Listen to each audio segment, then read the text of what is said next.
Hello, citizens of Gotham, welcome to my channel. I am Vengeance. Well, I have to say this because I am just deeply affected by the film, Matt Reeves' film, The Batman. I didn't think of anything before watching this film, like how it's gonna be or anything like that, because I trusted Matt Reeves because of his other creations, and doesn't really matter how much others trolled Pattinson for his Twilight. I watched his other films. I knew that he's a great actor. So, and today, after watching this film, I'm just absolutely astonished. This is a great film. I mean, it has been a long time that I've watched a film like this, and I'm deeply, you can say, moved. It's just a great film, and I won't be able to forget this film pretty easily. I mean, this has left pretty much, a deep effect on me. Now, if I have to start, then I'll say that this is not a conventional origin film of Batman. I mean, this film doesn't have that origin story in it, unlike the other films. This is, in that situation where Batman is active, Bruce Wayne is active as Batman, and is it already has been 2 years since he's working in Gotham as the silent protector, and he's not that mature. He doesn't have that much experiences. So the film starts with narration, a voiceover of Pattinson. He talks about, and the way he talks, I mean, you can get it that he's actually writing something in his journal, which he, I mean, really does. And after some scenes, we get to see that he's really writing a journal, and that is called the, or like whatever the things he's observing that is happening in Gotham, and that's the things he has been writing in his journal.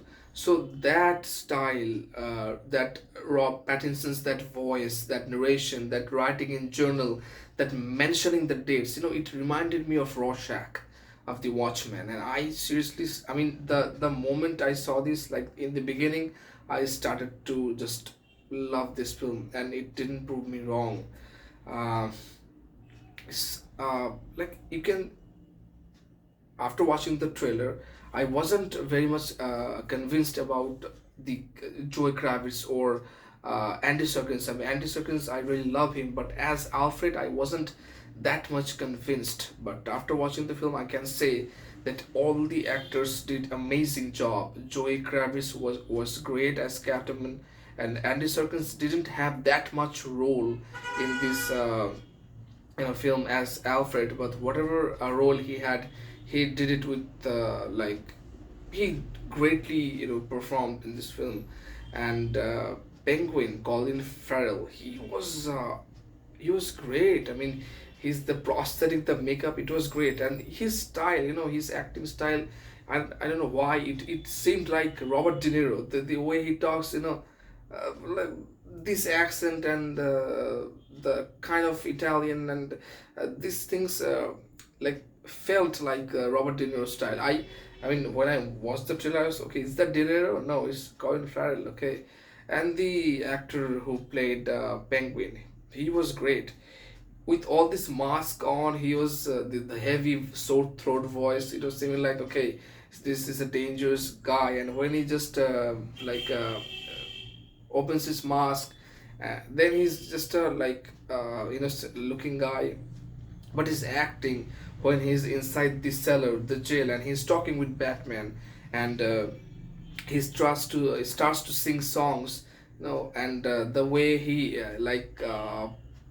just shouts, like he doesn't say I in a normal way. He just pulls the I like a string, and like puts emphasis on it. So he talks in a peculiar way. Uh, as and I liked it. So you can say that every actor does just give their best, and Pattinson, like, he was just great. I mean, a Batman who's just entering the industry, not the industry actually, this world, this crime world. He's getting into that, and the experiences he's having, all these things. He's not that mature, so you can say that you can feel all these things in the film. And it's incredibly dark. I mean, like in all the film, you there is not one single scene where there is light. I mean, it's incredibly dark, like literally dark. So this is the definition of DC in here. Matt Reeves just proved it. Like in all the other Batman films, okay, this was managed like light and dark, but no, this is like pure within mod dark. Like within mod. This dark thing. It was incredible. This dirty, metro stations, dirty trains, the church. Even the church was dirty. Inside the church, when Bruce Wayne entered, the church was not good looking, and all the city, like it's a shithole. Like they perfectly showed Gotham. It's a shithole, and the crime that has been happening, the epicenter of crime that Gotham has been, and all these things they showed pretty great. And the politics. I mean, politics is the ruling factor of the film, and how politics motivated everything, and how everything happening around us is actually related to politics. The different activities, or not activities, you can say, all the events, okay, that happen, and those are all interconnected, interlinked with the politics. And the renewal fund that was opened by Thomas Wayne, Bruce Wayne's father. So all the things are connected with him, and the several villains like Falcone and Penguin and Riddler. So all these things made this film incredible. I won't be able to forget this man.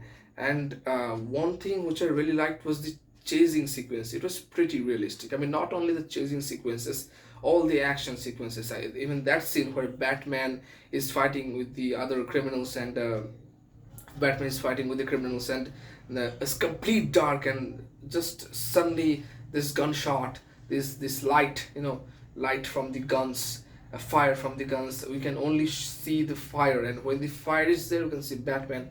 And so that is incredible. That is pure art. This whole film is pure art. Like you can say that I loved each and every single scene of the film. And the dirty city of Gotham, and over that the rain, it gave a pretty, a pessimistic and dark and negative vibe. And among that negative, Batman is the positive. The way he was fighting for justice, he in the end, I don't want to give any spoilers, so he was rescuing these people. That scene was incredible. Like he was walking, with a firework, which is lit up, and he was guiding all the other normal citizens of Gotham with him, and they were following him. uh, that was like a heroic scene. And I absolutely loved that. And that's the thing. And I don't, I mean, I can't see anything wrong or anything bad with this film. It's just great, and this is the beginning of something uh, pretty huge. Okay, I would say that this film is an absolute masterpiece. And I want to watch it again. I just want to go to the theaters again and watch it. And people were just like, throughout the 3 hours, I was just stunned that what is happening, man. There's not too much jumping or shouting or whistling. Just calmly enjoying the film throughout these 3 hours. So pretty dark and intense, and you can say a little bit philosophical and psychological, that like the Batman's character is. And Batman Bruce Wayne is the biggest detective in DC as far as I know. So that thing has been shown perfectly. I mean, you can say it's a crime detective series, and as it is pretty realistic, you won't say that much, fiction elements in there, like Killer Croc or King Shark. So this feels pretty damn realistic, and that's the reason I liked it even more. So I want to rate it 10 out of 10 stars. That's it, man. No reducing any one star, nothing. It's an absolute masterpiece, a great piece of art, and I'm really obviously really excited to see the other the other parts and the spin-off series. I heard that there are gonna be some spin-off series of it. So if you liked this review, just like the video, man, and please just comment down below that how you enjoyed, or how what are the things that you loved about this film, and subscribe to my channel and press the notification bell for further updates, and don't forget to share with your friends. Okay, thanks for watching.